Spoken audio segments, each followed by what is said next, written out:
Hello dear students. बच्चों, आज का हमारा टॉपिक है इंट्रोडक्शन टू मेटाबॉलिज्म। आज की हम वीडियो में आपको मेटाबॉलिज्म के बारे में बताएंगे। मेटाबॉलिज्म क्या होता है और ये कैसे हमारी बॉडी में फंक्शन करता है और किस टाइप की इसमें केमिकल रिएक्शंस होती है। मेटाबॉलिज्म दो तरह का होता है, एक इसको बोलते हैं हम कैटाबॉलिज्म और एनाबॉलिज्म। इनके बारे में हम अगली स्लाइड में आपको बताएंगे। सबसे पहले है इंट्रोडक्शन ऑफ मेटाबॉलिज्म। मेटाबॉलिज्म मतलब क्या होता है? तो metabolism is the sum of an organisms chemical reactions, यानी कि मेटाबॉलिक प्रोसेस वो प्रोसेस होता है जिसमें हमारी बॉडी में केमिकल रिएक्शंस होती हैं और उन केमिकल रिएक्शंस के द्वारा हमें एनर्जी मिलती है, जिससे हमारे जो सेल्स होते हैं वो लिविंग स्टेज में होते हैं, हेल्दी स्टेज में होते हैं। सेकेंड है, it is an emergent property of life that arise from interactions between molecules within the cell, यानी कि हमारी बॉडी में मिलियंस ऑफ सेल्स होते हैं जो लिविंग सेल होते हैं। उन सेल्स को लिविंग रहने के लिए एनर्जी की ज़रूरत पड़ती है और वो एनर्जी हमें केमिकल रिएक्शंस के द्वारा आती है, और वो जो केमिकल रिएक्शंस होती है उनको हम बोलते हैं मेटाबॉलिज्म। मेटाबॉलिज्म के जो टाइप्स होते हैं मेनली टू टाइप्स का होता है, जिसका नाम होता है यहाँ पे कैटाबॉलिज्म और एनाबॉलिज्म।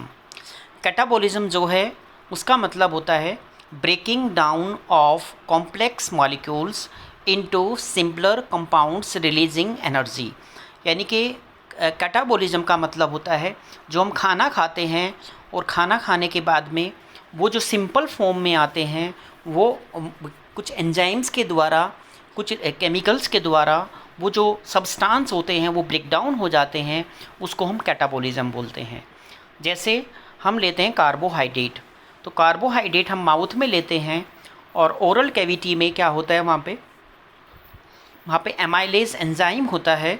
वो एंजाइम जो है हमारे जो कार्बोहाइड्रेट है उसको ग्लूकोज में चेंज कर देता है। ऐसे ही प्रोटीन्स, फैट्स, इन सब का जो मेटाबॉलिज्म हमारी बॉडी में होता है। एनाबॉलिज्म में क्या होता है? Synthesis of complex molecules from simpler ones by consuming energy. Anabolism में जो हमारे ब्लड में जितने भी सिंप्लेक्स फॉर्म वहाँ पे मूवमेंट कर रहे हैं, जो भी वहाँ पर अवेलेबल हैं, वो एनर्जी पर्पज़ के लिए हमारी बॉडी में यूटिलाइज होते हैं। और इसके बाद हमारे जो सेल्स होते हैं वो सेल्स जो हैं हेल्दी हो जाते हैं। जैसे ग्लूकोज का जो मेटाबॉलिज्म स्टार्ट हुआ था माउथ से, उसके बाद वो इंटेस्टाइन में जाता है और वहाँ पे एब्जॉर्ब करके ब्लड में चला जाता है, और उसके बाद जो वहाँ पे हार्मोन होता है, इंसुलिन हार्मोन है, उसकी प्रेजेंस में वो हमें वहाँ पे एनर्जी प्रोवाइड कराता है। ये यहाँ पे कैटाबॉलिज्म के बारे में हमने इसमें बताया हुआ है कि the set of metabolic process that break down of the large molecules, यानी कि कैटाबॉलिज्म में जो लार्ज मॉलिक्यूल्स होते हैं उनका ब्रेक डाउन होता है।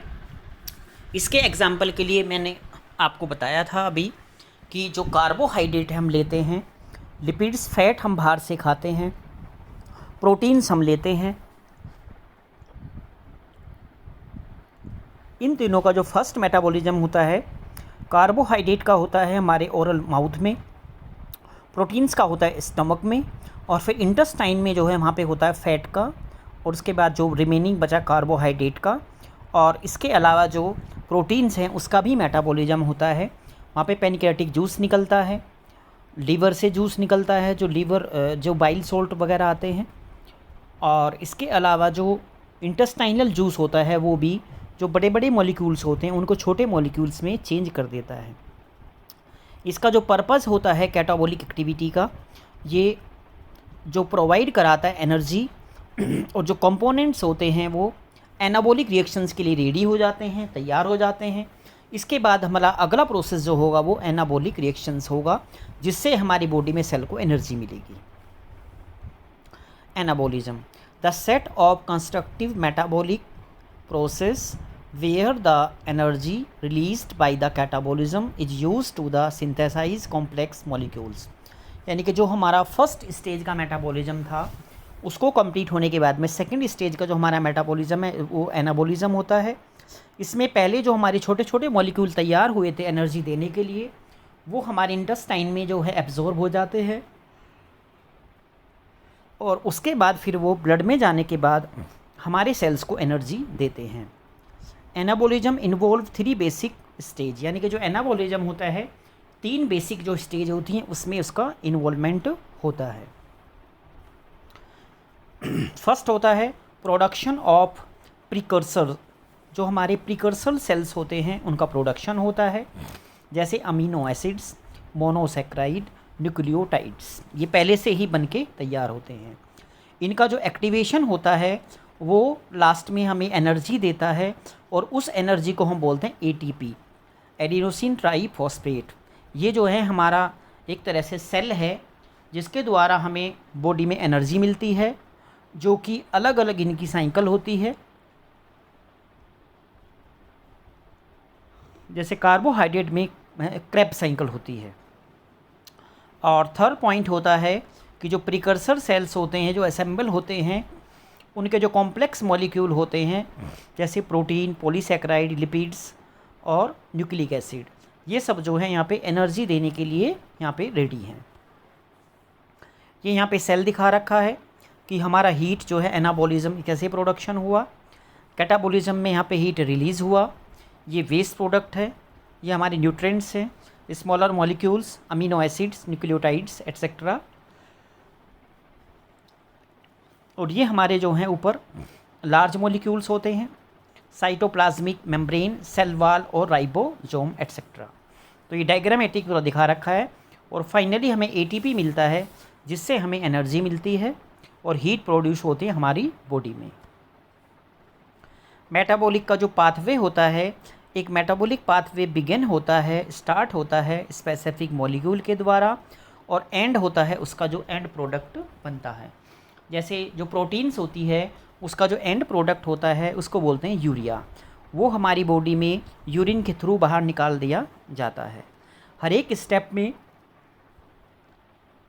कैटालाइज होता है स्पेसिफिक एंजाइम के द्वारा। जैसे यहाँ पे दिखा रखा आपको ए पार्ट में रिएक्शन, ये एंजाइम 1 है जिसमें रिएक्शन फर्स्ट होगी स्टार्टिंग मॉलिक्यूल में, फिर बी जो है वो सेकंड एंजाइम है जो रिएक्शन 2 होगी, और सी जो है यहाँ पे जो रिएक्शन 3 है एंजाइम 3 यहाँ पार्ट प्ले करेगा, और जो डी जो है वो हमारा प्रोडक्ट बनेगा लास्ट में। इसको हम बोलते हैं जो प्रोडक्ट है ये वेस्ट प्रोडक्ट है, इसको फिर बॉडी से बाहर निकाल दिया जाता है।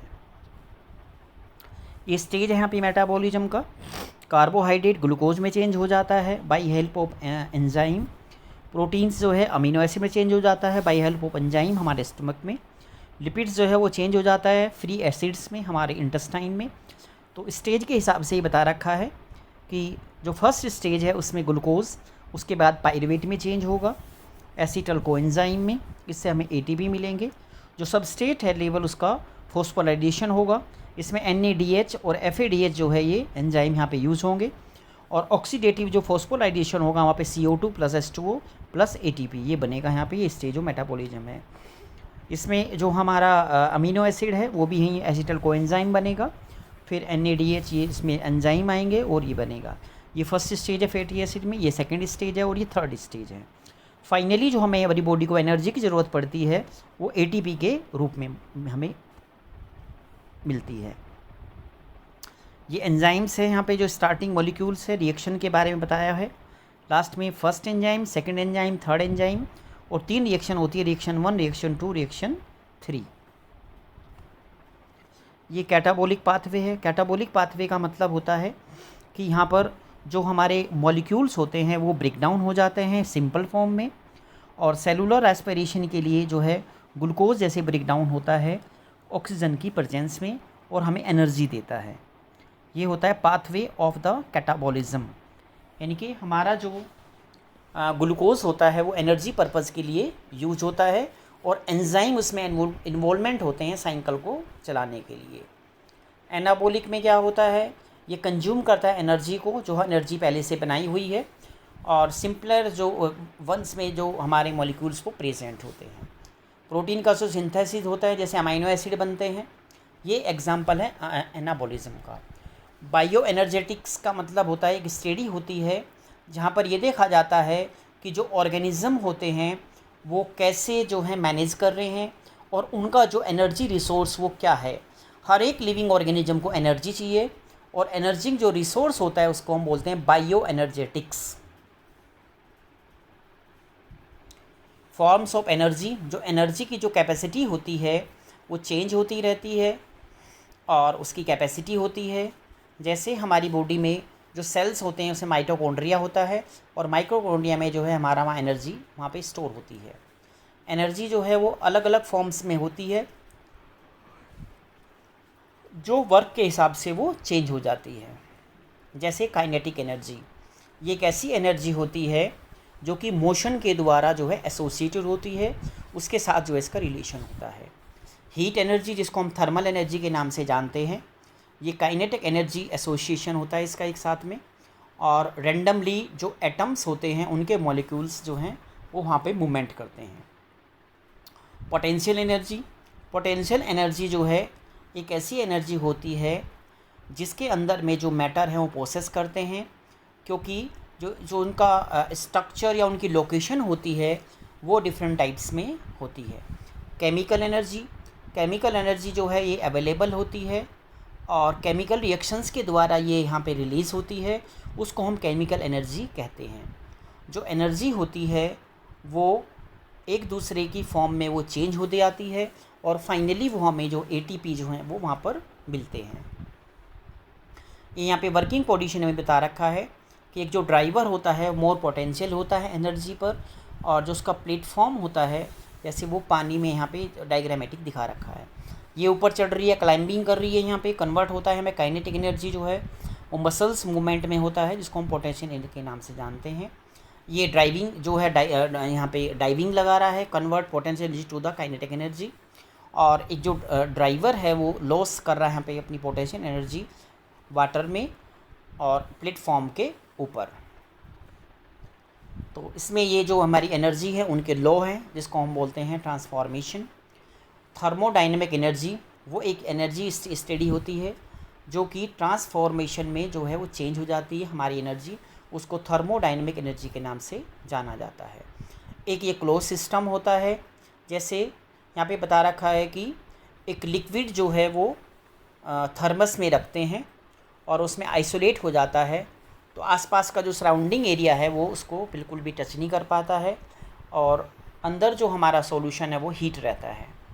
और अगर हम उसको ओपन सिस्टम में करेंगे तो वहाँ पे जो एनर्जी होगी वो ट्रांसफ़र हो जाएगी वहाँ पे, और जितना सराउंडिंग का एरिया होगा उसको एब्जॉर्ब कर लेगा, और वो जो है वहाँ पे जो टेम्परेचर वहाँ पे सराउंडिंग का है उस टेम्परेचर पे वो आ जाएगा। जो ऑर्गेनिजम्स होते हैं वो ओपन सिस्टम में होते हैं, खुले सिस्टम में होते हैं। तो ऐसे ही वहाँ पे जो ये मैंने एग्जांपल बताया है, ये एग्जांपल है हमारी बॉडी को हीट की ज़रूरत पड़ती है और वो एनर्जी के रूप में हमें मिलती है। ये लॉ हैं यहाँ पे इसके थर्मोडाइनमिक्स के। अकॉर्डिंग टू फर्स्ट लॉ, जो थर्मोडाइनमिक्स होता है एनर्जी, वो पूरे यूनिवर्स में कांस्टेंट होता है, और जो एनर्जी होती है वो ट्रांसफ़र हो जाती है जो दूसरे वाली एनर्जी के रूप में, और ये कभी डिस्ट्रॉय नहीं होती है, ये यूज़ हो जाती है। फर्स्ट लॉ जो है ये इसका जो प्रिंसिपल होता है उसको कन्वर्जेशन ऑफ एनर्जी के नाम से जाना जाता है।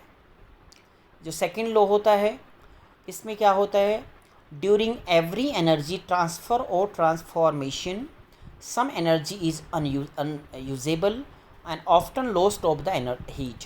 यानी कि जो सेकंड टाइप का जो होता है इसमें जब एनर्जी हमारी ट्रांसफ़र होती है तो कभी एक तो वो यूज़ हो जाती है और दूसरी वो अनयूजेबल रहती है। According to the second law, जो हमारा थर्मोडाइनमिक्स होता है वो बता रहा है यहाँ पे जो एवरी एनर्जी ट्रांसफ़र होती है, ट्रांसफॉर्मेशन होती है और इंक्रीज़ भी होती है, एंट्रोफी यानी कि डिसऑर्डर्स ऑफ द यूनिवर्स, यानी कि यूनिवर्स के बेस पर वो जो हैं किसी किसी में कुछ डिसऑर्डर होते हैं तो वो उसमें चेंज नहीं हो पाती है। इसके बाद है living cells unavoidable convert organize form of the energy to heat. जो लिविंग सेल्स होते हैं वो अवॉइड करते हैं कन्वर्ट करने के लिए कोई भी जो ऑर्गेनाइज होती है form energy to the heat में। स्पॉन्टेनियसली जो प्रोसेस होता है उसमें एनर्जी का जो इनपुट होता है वो क्विकली हुए होता है और स्लोली भी धीरे धीरे भी होता है बिना एनर्जी के यूज हुए। इसके बाद जो प्रोसेस होता है वहाँ पे एनर्जी का जो इनपुट होता है वो इंक्रीज हो जाता है और पूरे यूनिवर्स में वो एट्रोफी के नाम से जाना जाता है। बायोलॉजिकल जो ऑर्डर्स होते हैं या डिसऑर्डर हैं, cells create order structure from the less ordered material. और सेकेंड है इसमें जो ऑर्गेनिजम्स होते हैं वो ऑर्डर के हिसाब से अपने अपने मैटर को लेते हैं, उसके हिसाब से वहाँ पे जो एनर्जी होती है वो बनती है।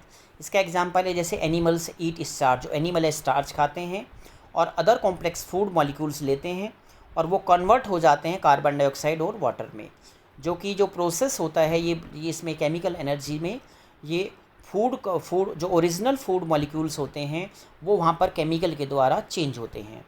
Energy flow into the ecosystem, जो हमारा इकोसिस्टम है उसमें एनर्जी जो है फ्लो से चलती रहती है और उसके बाद में जो हमारी लाइट और वो हैं वो उसमें हीट के रूप में वो बदल जाती है। और फ्री जो एनर्जी होती है वो चेंज हो जाती है रिएक्शंस के रूप में, जो रिएक्शन करते हैं वहाँ पे, और स्पॉन्टेनियसली कभी कभी ये इसमें रिएक्शंस नहीं हो पाती है। जो बायोलॉजिस्ट होते हैं वो इसमें बता रहे हैं कि रिएक्शन जो स्पॉन्टेनियसली होती है और हमें इनपुट एनर्जी के लिए उसकी ज़रूरत पड़ती है। फ्री एनर्जी जो होती है वो delta G. A living system is free energy, जो हमारा एक लिविंग सिस्टम है वो फ्री एनर्जी है और वो एनर्जी है जो कि हम काम करते हैं या हमारी बॉडी को टेम्परेचर जो हीटिंग की ज़रूरत होती है उसके कारण हमारी जितने लिविंग सेल्स होते हैं वो अपनी यूनिफॉर्म में होते हैं, अपने अपने प्रेशर में मेंटेन होते हैं। और इसके लिए हमें जो भी लिविंग ऑर्गेनिज़म है उनको सबको एनर्जी की ज़रूरत पड़ती है। वो एनर्जी हमें जितने भी डाइट होती है, जो खाने होते हैं, उनसे हमें वो मिलती है। थैंक्स बच्चों, आज हमने बताया आपको कि जो मेटाबॉलिज़्म होता है उसका मीनिंग क्या होता है और उसका कितना टाइप्स होता है और कैसे हमारी बॉडी में एनर्जी मिलती है। इसका डिटेल जो है वो बताएंगे आपको। कार्बोहाइड्रेट मेटाबॉलिज़्म वो अलग से होता है, प्रोटीन मेटाबॉलिज़्म वो भी अलग से डिटेल में बताएंगे और फैट का मेटाबॉलिज़्म भी डिटेल्स में बताएंगे। थैंक यू बच्चों।